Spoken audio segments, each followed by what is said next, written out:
All right, I'm back. We're on page 3 of note 6 of Calc AB. We're doing implicit differentiation. We're going to do a lot of practice problems.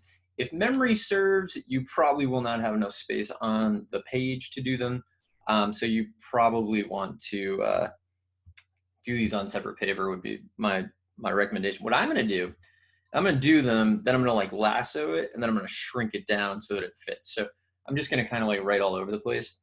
And I think that that'll work for me, but it might not. So here we go. I'm gonna find dy dx. So I'm gonna skip the step where I'm saying like dd. You know what I'll do? I'll just like, nah, I can't even squeeze it in. I'm just gonna skip that step. I'm gonna start taking the derivative right out of the gate. All right, so first thing I see is a product, so I'm gonna use product rule. So first derivative of the second plus second derivative of the first. Okay, so this part goes with this. So these derivatives kind of explode, especially when there's like products involved. So we're gonna keep going. So plus first, I'm gonna think of the first function this time as 2x cubed. So I'm gonna think of that as the first. So 2x cubed. The derivative of the second is dy dx plus second, which is y. The derivative of the first is 6x squared. And then this equals the derivative of x with respect to x is 1. The derivative of y is dy dx. Okay, so like so far not that bad, I think. So this was a product, so it gave us our product rule. And then what we're trying to do is we want to solve for dy dx. So here's how I do that. I'm going to get, in my mind, I'm going to take everything without a dy dx and move it to the right. I'm going to take everything with a dy dx and move it to the left. So maybe I'll show 2 steps, but I feel like you almost don't need them. So I'm going to say 1, what do I see? This has no dy dx, so I'm going to move it over. So minus 2xy. And then this has no dy dx, so I'm going to move it over. So it's minus 6x squared y. And then I guess I'll write this, x squared dy dx, 2x cubed dy dx, and then minus 1 dy dx because I brought this over. Now what I'm going to do is I'm going to factor dy dx out of everything on the left-hand side and simultaneously divide. So that'll give me dy dx equals 1 minus 2xy minus 6x squared y all over. Okay, so it's x squared plus 2x cubed minus 1. I think that this is my final answer. I'm going to check it on the Inspire and see if the Inspire agrees. Okay, so let's try to do that. So we're going to use implicit differentiation on the Inspire. So that's going to be on a calculator page. So let's see. It's going to be on a calculator page, menu, and then option 4. And then if you press up twice, we get imp diff. All right, x squared y plus 2x cubed y equals x plus y. X is the independent, y is the dependent. So is this the same? Negative, negative, positive, and then positive, positive. Yeah, nailed it. Okay. So I think it's a really great idea after you do these problems to always go back and check. So that's why I do that. Let's go back. Let's do another one. So the next one, out of the corner of my eye while I was doing the previous one, the next one looked kind of gross. So here we go. Square root of x plus y equals 1 over x plus 1 over y. So again, I'm going to skip that step where I do the ddx thing. I probably shouldn't skip it, but I pretty much always do, like in my private calculus life. So I'm going to skip it here too. So here we go. Quantities to the 1/2. So to the 1/2 because you want to use rational exponents. Something to the 1/2. The derivative is 1/2 that thing. Is this the right size? I guess so. 1/2 that thing to the negative 1/2 times the derivative of that thing. The derivative of x is 1. The derivative of y is dy dx. Okay, so far not terrible. On the right-hand side, the derivative of So I'm thinking of it as x to the negative first. So that's negative x to the negative second. So I'm going to make it negative 1 over x squared. And then I'm going to think of it as y to the negative first.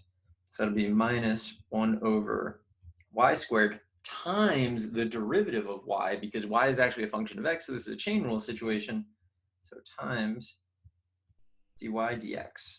All right, so what can we do here to make our life a little easier, if anything? I don't really know. I mean, I'm just going to do it. So let's say this is 1 over 2. You know, I'm going to use a radical. I don't like to do it, but it's a little cleaner. So I'm distributing on this side. Plus, I'm going to say it's, you know what? Let's do 1 over 2 root x plus y times dy dx. If I were like more into it, I'd probably try to use different colors for the dy dx's so you could like find them a little better, but I'm not that into that, so I'm not gonna.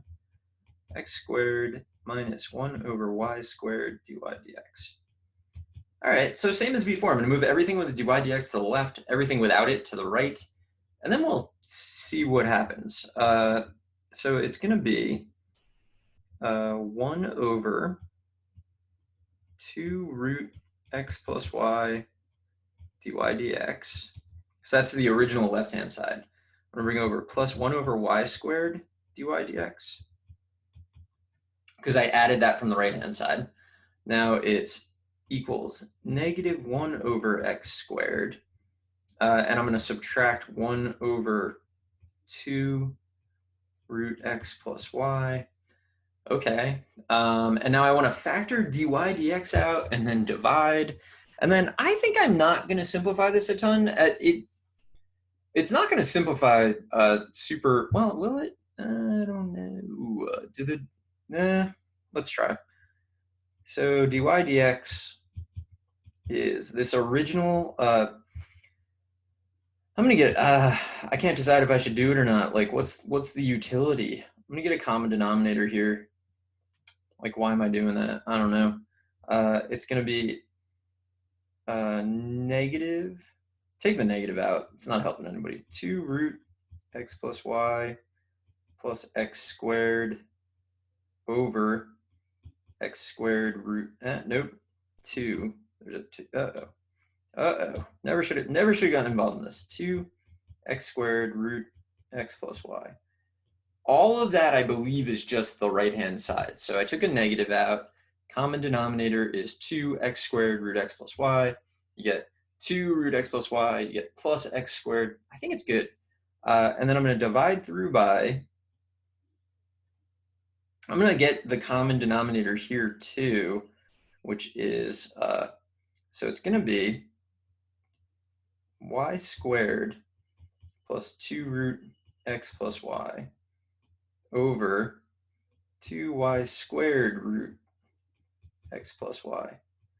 All right, and then does this simplify? It sure does. But do we need to?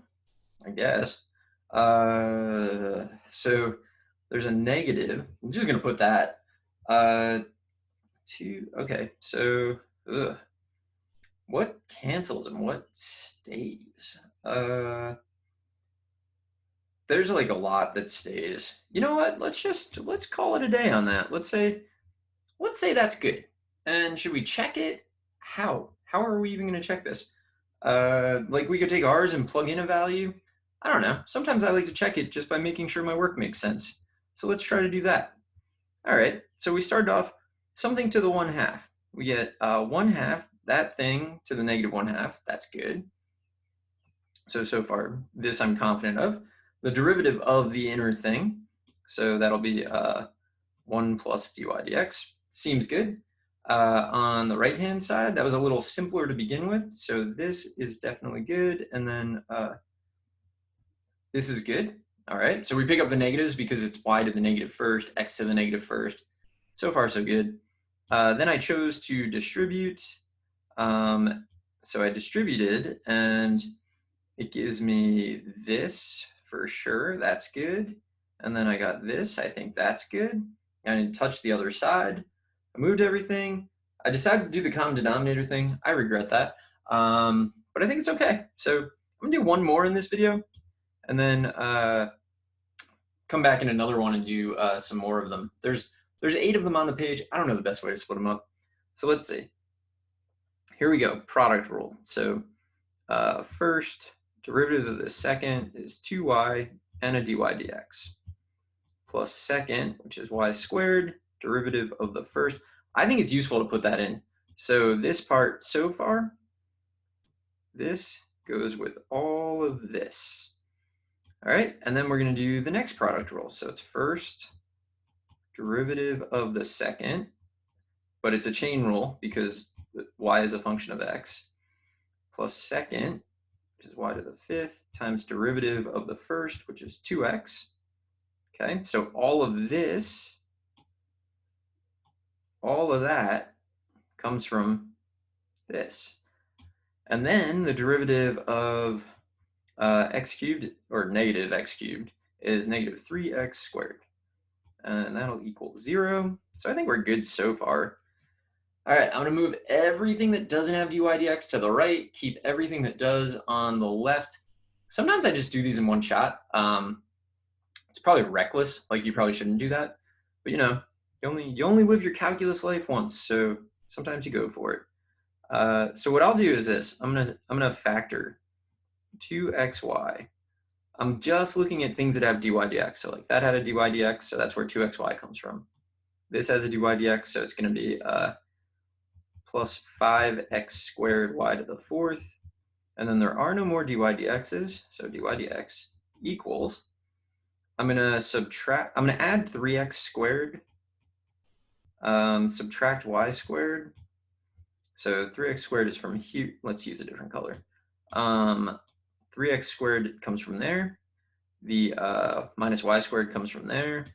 And then minus 2xy to the 5th, which is coming from where? From here. What? Yeah. Okay. So far, I think that's okay. And so dy dx. So polynomial type things are like way easier to deal with. That's probably obvious without actually doing the problems. So 3x squared minus y squared minus 2x y to the 5th all over 2xy plus 5x squared y to the 4th. That one I'm willing to check. Let's do that. So I wasn't really willing to check the other one because it was just terrible. And you know, you gotta make choices. So here, I'm gonna do imp diff of x times, not optional. You need that multiplication, xy squared plus x squared y to the 5th minus x cubed equals 3, comma x is the independent, comma y is the dependent. Y. Let's expand that. Expand the answer. Nope. Let's get a common denominator. Oh, there you go. So 3x squared minus 2x y to the 5th minus y squared, had that. 2xy and 5x squared y to the 4th. We got it. All right, so what I'm going to do, go back to the notes. Hopefully, there have been some technical issues in the last couple of videos. Back to the notes, zoom out so that you can see these. And if you want to take a screenshot, this would be a really good time to do it. Didn't check B. Pretty sure B is right. B is horrible. I don't really know what you're doing that you would need that. Maybe, I wonder if B would be easier if we squared it first and then did it. I don't know, not worth it. Anyway, all right, I'm gonna cut the video here and I will see you in the next one for more practice problems. So see you there.